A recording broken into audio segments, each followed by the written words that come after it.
Martin, I started off asking him if he had a sense early on that this series of books, The Song of Ice and Fire, if this series was going to become this like insane phenomenon that it's actually become. Game of Thrones actually did not do that well. I mean, it did okay, but they printed a lot of copies of it back in 1996, and they'd hoped it would be a very strong seller. It was sort of a mediocre seller. It was not until the second book, when the first book came out in paperback and the second book came out in hardcover, that I first hit any bestseller list, and that was when the series started to build with the second book. So, you always hope, like I said in the question and answer section of the tonight's session, you never know how these things are going to do, and you can't know, and you can't worry about it. As a writer, as an artist, you just have to do your best work, and then you entrust it to your agent and publisher, and hope that they do the job, and the public will respond. And whether the public does respond or the public doesn't respond, the book is still the book. It's as good or as bad as it was to begin with.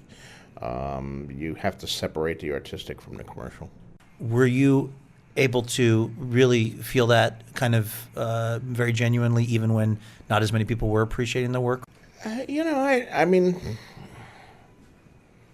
you always hope for more, but I had been a pretty successful writer since the early days of my career. I'd been nominated for major awards, right, going out, and my books had, partly just through fortuitous timing, my books had come along right as my first novel, right when science fiction was having its first boom in the late 70s, and I got what for the time was considered quite a bit of money for it. So I've supported myself full time as a writer since 1979. Not that there haven't been failures and down times where I was worried about the finances, but there certainly have been. But that comes with the territory. I mean, when you decide to give up your day job and be a full time writer, you're essentially giving up the notion of security, and you're saying I'm now a gambler, and I'm going to roll the dice and trust in my own talent and hope that sooner or later I will find an audience. But I'd read enough of the life of other writers to know that there's no guarantee, But I have no kids, which is actually a surprisingly big factor in this, because I think if you have kids, then it becomes much harder to be willing to take that risk, because kids need braces, and kids need to go to college, and kids need clothes to go to school with, and things like that. So you can't just economize during the hard times and hope for the good times to come. But I've never been put in a position where I had to make those kinds of choices. Was that something that you really thought about consciously in your life in terms of having children? Nah. Not really. Just the way it worked out. Now that you have gotten so much acclaim, and people are such fans, and again, you read to these sold out houses, is it as enjoyable as you might have imagined being this successful as a writer would be? It's pretty enjoyable on a lot of levels. Yeah, for most things, it's great. If I have any reservations, there's part of me that does wish it had happened 30 years ago. I think it would be even more enjoyable if I was in my 30s rather than being in my 60s. Sometimes, like the signings, for example, I did not do a signing tonight. Had I done a signing following the reading, which I would have done like 10 years ago, but 10 years ago, there would have been 100 people, and instead, I don't know how many we had, I don't know how many it held, but I would be signing here till past midnight if I had opened this up to signing, and I hate not being able to do that, but there's a limit to my physical stamina in how late I can sign for people. I did a signing last year in Slovenia that really was probably the last straw for me. I went to Ljubljana, Slovenia, and to do a signing, and I thought, Dad, how many people are going to show up in Slovenia, for Christ's sakes, 2,000 people showed up, and they all had like all of my books, like 2,000 people each with 6 books, and I'm signing and inscribing them. I signed for 7 hours in a bookstore that wasn't even air conditioned, and frankly, it almost killed me. I was so tired by the end of it. I was just like a wet rag, and my brain had turned to mush. I think in half of those books toward the end of the evening, I was writing like nonsense inscriptions because I couldn't think anymore after meeting all of those people. And it's great. Their enthusiasm is great, but there's a limit to your physical stamina. So yes, I'm enjoying it. I don't want to talk too much about this. It makes it sound like I'm complaining. I'm certainly not complaining. It's most of it is great. Maybe I wish I was younger and I could actually do more of the kind of stuff that I used to do. Well, because I mean, there's obviously you're a very gracious person in my experience of talking to you before and seeing you out there tonight, and so you appreciate that these people appreciate your writing, and yet the sheer numbers game of it becomes problematic. Yeah, the sheer numbers game is problematic. And, partly as a result of the TV show, so I'm now recognized. Not just as a writer. I've always been recognized as a writer since the 70s, but I could control what small measure of celebrity I had as a successful science fiction writer was completely in my control. I could come to a science fiction convention like NorwestCon here in Seattle, or the World Science Fiction Convention moves around. I could put on a name tag that had my name on it, and people would come up and ask for my autograph, and I would be on panels, and I would give speeches, and I would enjoy my little measure of ego boo, as the fans call it, or ego boosting. And then I could take my name tag off and go forth into, a Pizza Hut or something and just be an anonymous person anymore.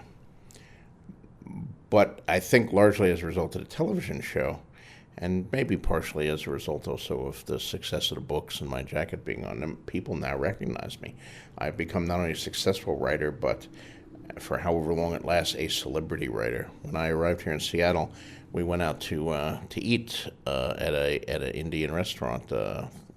Leslie took me out to eat that first night, and like 3 people came up to my table to say, "Are you George R. R. Martin?" And one of them actually had the book, had been reading my book in the restaurant, and so I did an autograph there at the table. That happens to me all the time now. When I got off the airplane, 2 people recognized me just walking off the airplane down to get my luggage in Seattle. So it does change it. I mean, the people are all very nice. They're all sweet, and they're thrilled, and I'm always glad to sign their book or pose for the picture. But particularly in crowded situations, the numbers do get to be overwhelming. I guess I'm just wondering, when you're sitting down and you're writing The Winds of Winter, with all that's happened to you and with the television show and with the people coming up in Indian restaurants, does it feel any different when you're actually hitting the keypad on that computer? Are you able to just go right back to being the guy who wrote the original books when they were still more or less for a more select group of readers? Not intended for a select group of readers, but rather being appreciated by a more select group of readers. Yeah. I when I'm writing, the rest of this all vanishes. Now, mind you, I'm not a guy who writes. I don't write on airplanes. I don't write in hotel rooms. I don't write while I'm traveling.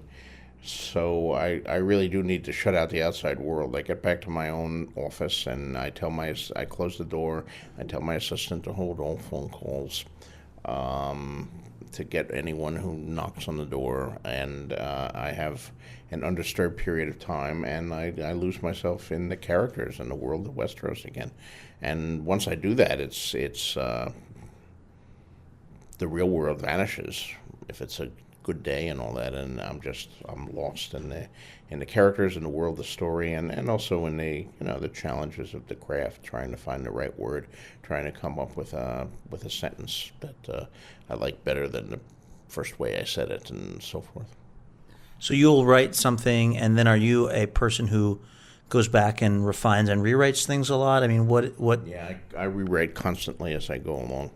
So, like, before I begin a day writing, I look at what I did yesterday, and I can't look at it without changing it, cutting and adding and moving things around and polishing. So,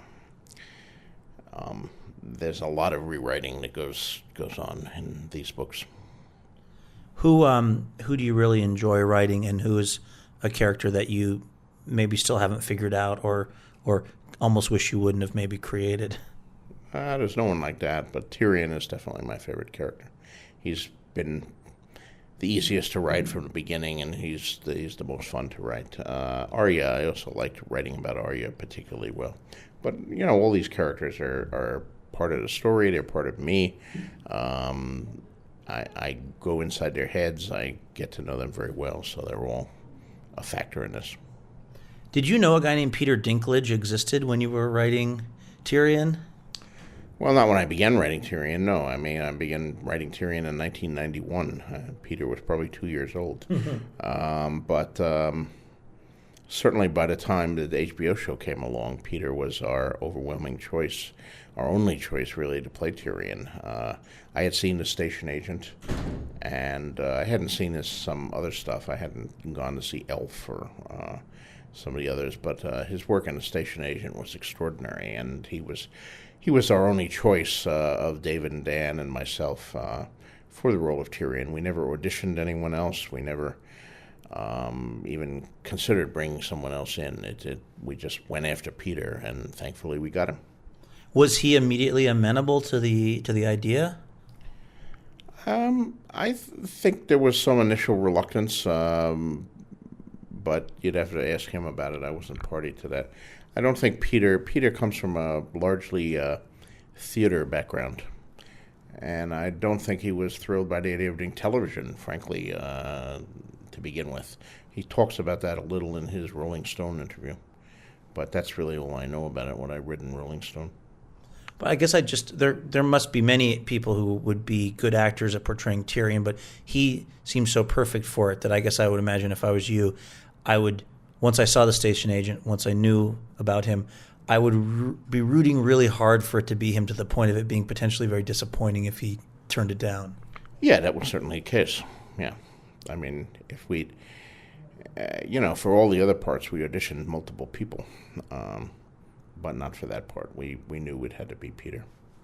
Was there a conversation, there must have been, with you and the producers, or somebody from HBO, about the way that this world of Westeros would be portrayed? Because what I think is so, and I'm sure this has been brought up with you a lot, what's remarkable about it is that they've really created this world so thoroughly and so amazingly. Sometimes when you try to take something as grand as these books you've written and then make them for television, it gets flimsy because budgets just dictate that it's very hard to make it look the way that people have imagined it in their minds. And yet these folks, it would appear, have really done that. I mean, did they give you certain assurances? Was there a contract? How do you, as the person who created these books, know going in that they're going to... You can't. I mean, first of all, you have to put yourself in business with good people. I had meetings with David Benioff and Dan Weiss. They weren't the first people I met with, but they were the first ones who said all the right things, and I wanted to proceed with them and attach them as the showrunners and main writers on the project. So that was part of it. And the other big factor there was HBO. Had I done this with anyone else, I would have been much more nervous. I mean, I deliberately chose, and David and Dan and I all agreed on this, to do this with HBO. I mean, it could not have been done on one of the on-air networks, one of the broadcast networks. I mean, the standards and practices would have killed us. They would have made us take out all the sex and most of the violence. I'm not sure they would have approved, something like the incest or something like that. And the budget would have been a quarter of what it was. The HBO spends money on its shows, and you just have to look at the quality of shows like Rome and Deadwood and The Sopranos and The Pacific to see the kind of stuff that they do, and that's what we wanted, and that's what we got. If you want to quality suit, you buy Armani or Brooks Brothers. You don't go to, Men's Warehouse or something like that. So that's true in television too. You want to team up with the best people you possibly can. I want to say to the Men's Warehouse, it's been great having you as a former sponsor of this show.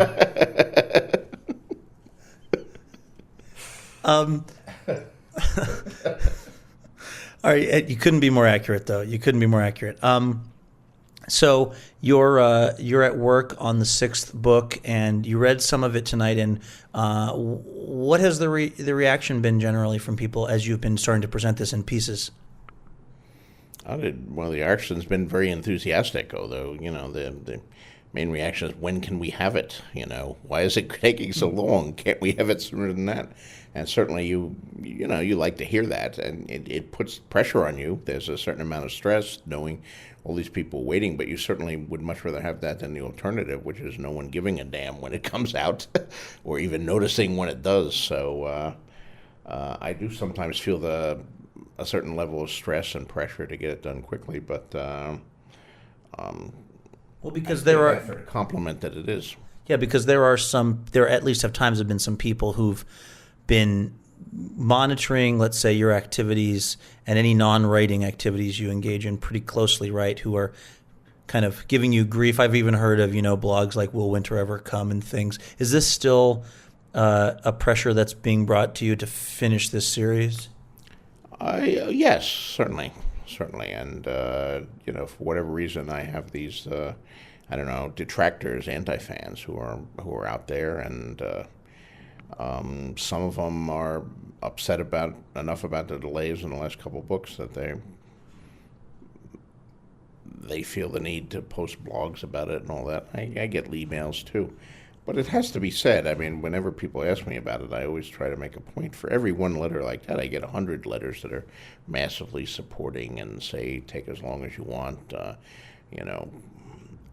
We love the books, and those are very heartening. And what is your work-life balance these days? Well, my work is, part of the thing is I do a lot of other things besides Ice and Fire. I edit the Wildcard series. I got 4 other anthologies besides Wildcards that I'm doing with Gardner Dozois at the moment. I write short stories for people. I come here to teach at Clarion. I go to conventions. I'm going to San Diego Comic-Con at HBO's request in a little while. I have a trip to Spain.